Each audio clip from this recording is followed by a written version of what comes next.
Ok,សួស្តីអ្នកទាំងអស់គ្នាថ្ងៃនេះដែរយើងក៏មេរៀននេះទៀតពាក់ព័ន្ធនឹងcommand prompt របស់ Linux មួយចំនួនដែល command prompt ទី1របស់យើងគឺ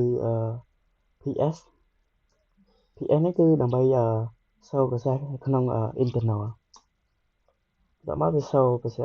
តន័យមួយចំនួនដែល PID នេះគឺការគ្រប់គ្រងរបស់ប្រសេសហើយបន្តមកទៀតយើងប្រើ command prompt មួយទៀតps aux សញ្ញាខណ្ឌហើយ grep ថាណា command prompt មួយនេះដែរយើងប្រើសម្រាប់សូរ process ដែលពាក់ព័ន្ធជាមួយនឹង telnet ដែលវាដំណើរការឬអត់ចឹងណាឥឡូវនេះចេញមកបន្តមកទៀត command prompt top command prompt top នេះគឺការប្រើយើងប្រើសម្រាប់ឲ្យដឹងថាការប្រើប្រាស់របស់ CPU អីចឹងទៅនេះចេញមកបន្ទាប់ពីចេញយ៉ាងហើយយើងចង់ចាក់ចេញពីវាយើងនឹងចុចpress លើ Q ទៅដើម្បីចាក់ចេញហើយចេញហើយបន្តមកទៀតយើងចូលcommand prompt មួយទៀតគឺ kill ដើម្បីបញ្ឈប់ process kill PID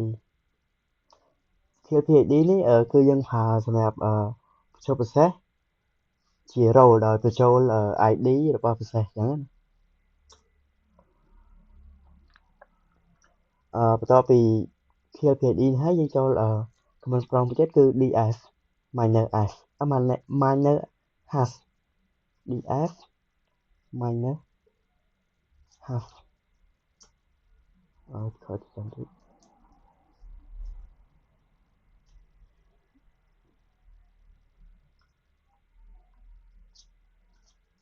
ភាសាយើងភ្លេចដាក់ clear ds minor hash ហ្នឹងគឺសូត្រ disk ណាដែលប្រើហើយ disk ណាដែលទនេអញ្ចឹងណា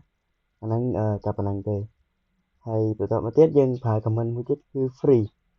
នេះដែរគឺយើងប្រើសម្រាប់ check RAM ហើយនិង swap memory ថា memory យើងប្រើអស់ប៉ុណ្ណាហើយវា available ប៉ុណ្ណានេះប៉ុណ្ណឹងហើយបន្តមកយើងទៀតយើងប្រើ command cat ដក clear ហើយ slash process slash CPU information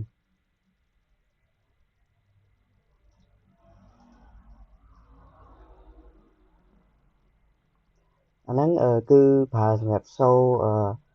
detail របស់ processor នេះគឺសូរចឹងហើយបន្តមកទៀតយើងប្រើ command whoami ថា currently យើងនៅជា user ឬក៏ជា root អីចឹងទៅឥឡូវយើងនៅជា root បន្ទាប់ពីនឹងហើយយើងប្រើ control C ដើម្បី stop command control C បន្ទាប់ពី control C ហើយយើងប្រើ control Z ហ្នឹងដើម្បី pause command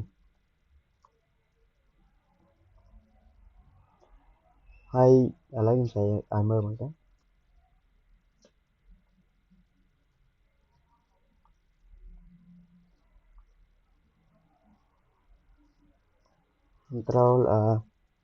control C ប្រើសម្រាប់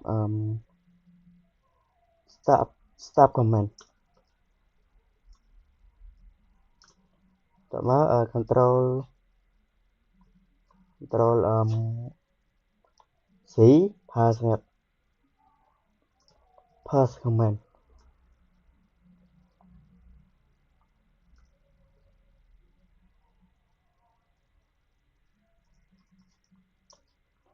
បន្ទាប់មក control មួយទៀត control D គឺយើងចាក់ចេញពី terminal ហើយមួយទៀត FG ហ្នឹងគឺដើម្បី unpause command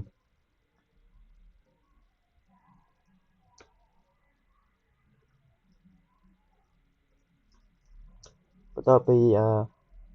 FG ហ្នឹងហើយយើងមាន control D មួយទៀត control D ហ្នឹងគឺថាប្រើសម្រាប់ចាក់ចេញពី terminal